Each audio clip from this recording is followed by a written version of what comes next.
Yo. Peut-on hacker le capitalisme pour ne rien dépenser du tout? C'est le challenge qu'a relevé avec succès en 2021 une étudiante de l'université d'art appliqué de Pékin. Alors je vous vois venir, on dit étudiant en art, vous pensez directement licence en bolas, master chômage, vieux Sarouel, qui gratte des restes de kebab dans les bars auprès de ses copains. Ah, ça veut sauver le monde, hein, mais ça passe son temps à puer et fumer des joints. Espèce de hippie de merde! Vous êtes super méprisant quand même. Non, au contraire, la meilleure stratégie pour attirer l'argent, c'est donner l'impression qu'on en a déjà. C'est pour ça qu'on a vu fleurir des tas d'influenceurs business promettant monts et merveilles, sur des yachts ou posant à côté de voitures de luxe, qui ne sont en fait que des locations. Laissez-moi vous parler de celle qui a poussé l'art de paraître plus riche qu'on ne l'est vraiment à son paroxysme, Tsu Yaki. Tsu, je sais pas comment est-ce qu'on doit le prononcer à la chinoise, je suis désolé. Zhu est une jeune femme née en 98 dans la province de Hunan. Elle vit modestement dans un petit village et arrive à 17 ans à la capitale après avoir été acceptée à la prestigieuse Central Academy of Fine Art of Beijing, ou la CAFA pour les fans d'acronymes. En arrivant à la capitale, la jeune Zhu se souvient être émerveillée par toute l'opulence et le luxe des centres commerciaux, et déclare même lors d'une interview que les toilettes du mall étaient plus sympas que le lieu où elle résidait. Lors de ses études, elle se fascine pour l'univers du luxe et observe la différence de comportement entre les artistes en herbe et les amateurs d'art lors d'expositions. Les premiers se jetant sur la nourriture quand les autres s'en passaient. Et évidemment, ce qui n'était pas mangé finissait à la poubelle, peu importe qu'il s'agisse de pain, de caviar ou de champagne. Un jour, pour l'anniversaire de son père, sa mère lui confie une somme d'argent conséquente pour lui acheter une montre. En arrivant dans le magasin, des modèles engagés pour l'occasion lui offrent à boire et à manger. Si elle vient acheter une montre chère, c'est qu'elle peut se permettre d'acheter ses gâteaux et ses boissons. Est-ce qu'on lui aurait seulement permis d'entrer dans le magasin si elle était SDF? Est-ce qu'on lui aurait fait ses cadeaux? Pas sûr. Ces expériences vont la faire réfléchir et l'inspirer. Alors que Zhu galère à finir les fins de mois comme beaucoup d'étudiants, elle théorise l'idée de l'excès de biens, c'est-à-dire des choses que l'on offre volontiers aux riches mais inaccessibles aux pauvres. Ça peut être une bouteille de vin offerte dans un grand restaurant, des petits canapés offerts lors de repas, ou des cadeaux dans des boutiques de luxe. C'est un phénomène qu'il y a partout et à différentes échelles. Les boutiques de luxe font ça dans l'idée d'inciter les clients à consommer davantage ou à les fidéliser. Offrir une bouteille à 50 €, c'est rentable si ça incite le client à en commander une à 200 par la suite pour continuer son repas. Déposer un prospect à un rendez-vous en Porsche, c'est un bon investissement si ça peut l'inciter à acheter la dite Porsche par la suite. En 2021, Zhu est sur le point de finir ses études et il lui reste qu'un mémoire à rendre sous forme d'une œuvre artistique de son choix. Alors qu'elle se demande comment elle pourra payer son loyer une fois son diplôme en poche et sa bourse arrêtée, elle décide de monter comme projet de fin d'études cette expérience surprenante, à savoir vivre le mois de mai sans rien dépenser, et en utilisant les excès de biens de la société pour subvenir à ses besoins. Elle étudie alors les habitudes de consommation et de comportement et d'apparence des Yuan, probablement très mal prononcé, c'est-à-dire les gens de la haute dans la société chinoise. Et elle repère des lieux stratégiques pour voir jusqu'où pousser les limites de l'abus d'hospitalité.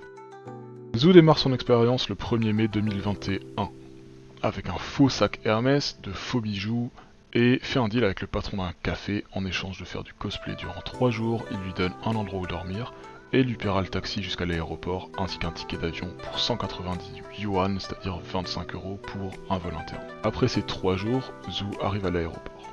Elle utilise l'espace Lounge VIP. Elle a passé du temps à éplucher les photos de cet espace sur les réseaux et s'est fait un faux pass que personne ne contrôlera. Normalement valide pour une durée de 3 heures le temps d'attendre son avion, Zhu y restera 5 jours. Aucun des agents ne semblait dérangé que les invités passent plus de temps que prévu dans l'espace lounge. Et on peut imaginer que le roulement des agents a facilité l'expérience. Dans l'espace VIP sont servis des repas toute la journée. Zhu dit même qu'elle s'est empiffrée.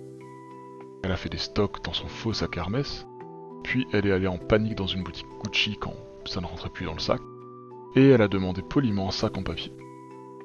Avoir un sac Gucci, c'était un bon bonus, puisqu'elle a essayé ensuite un sac à 600 000 yuan chez Louis Vuitton, et une hôtesse de l'air l'a même spontanément ramenée vers l'espace lounge. Après 5 jours, Zhu retourne dans le quartier de Wangjing et s'attaque alors à une autre cible, les restaurants. Elle va notamment aller dans tous les restaurants high Lidao, qui sont des restaurants de luxe en Chine avec des plats coûtant 60 € au moins, sachant que le salaire moyen en Chine est de 1350 €, tout le monde ne peut pas se permettre d'aller dans ce genre d'établissement. Elle y va, dit attendre un ami et attend gentiment. Le staff de chaque restaurant la prenait en pitié à chaque fois et lui offrait à boire, à manger et la laissait même dormir sur place, pensant qu'elle s'était fait poser un lapin.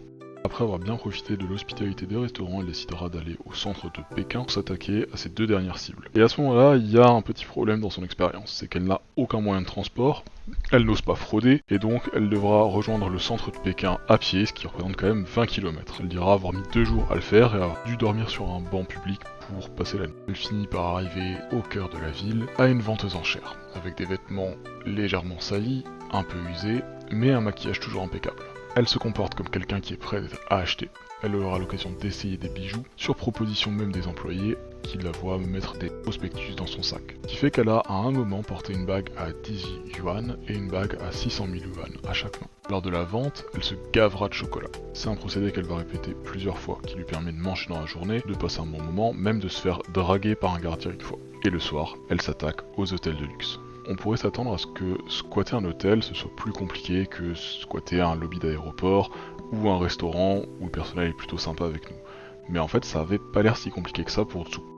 Elle va employer deux méthodes principalement. La première pour squatter le lobby des hôtels, elle va simplement venir, s'asseoir, attendre, et si quelqu'un lui demande qu'est-ce qu'elle fait là, et pourquoi est-ce qu'elle n'est pas dans sa chambre, elle dira simplement qu'elle attend son mari infidèle pour le prendre la main dans le sac. Et elle pourra passer comme ça des soirées et des nuits entières à squatter les canapés des lobbies des grands hôtels. Et la deuxième technique pour accéder aux espaces réservés aux clients, où il fallait donc une carte magnétique, et bah tout simplement la technique de la fraude dans le métro. Elle attendait que quelqu'un passe avec la carte. Les clients ne posaient pas de questions, les membres du personnel ne posaient pas de questions en se disant qu'elle accompagnait quelqu'un, et c'est comme ça qu'elle va pouvoir squatter des salles de sport et des saunas à 2h du matin quand il n'y a personne de toute façon. L'expérience prendra fin le 21 mai parce que c'était son dernier jour de classe. Et durant toute la durée de l'expérience, on ne lui aura demandé son identité qu'une seule fois quand elle essayait d'accéder à une salle de bain réservée pour des clients dans un hôtel de luxe. Et elle évincera simplement la question en disant qu'elle avait déjà fait son check-out et qu'elle voudrait juste se refaire une beauté dans la salle de bain rapidement.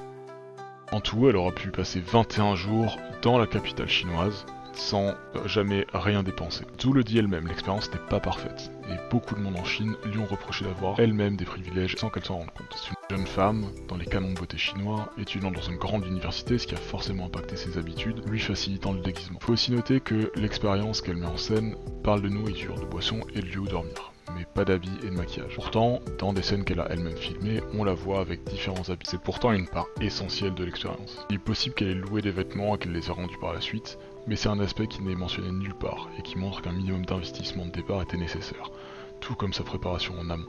Elle avait en effet repéré des lieux susceptibles d'offrir gratuitement des accommodations, elle n'a pas juste déambulé dans les rues de Pékin, mais avait un itinéraire assez précis en tête. Cette expérience a secoué la Chine en 2021, là où malgré un régime politique se disant communiste, les inégalités sont au moins aussi marquées que dans le reste du monde. Et qu'est devenu Zhu après cette expérience? C'est très difficile à dire, il y a très peu d'informations sur internet parce que son nom est vraiment associé à cette thèse. Mais apparemment elle aurait signé dans une agence et elle continue à faire des expositions et à travailler sur des œuvres artistiques. Je trouve suffisamment d'informations sur ses œuvres suivantes, peut-être que j'en ferai une vidéo à l'avenir. Vidéo terminée, tchuss.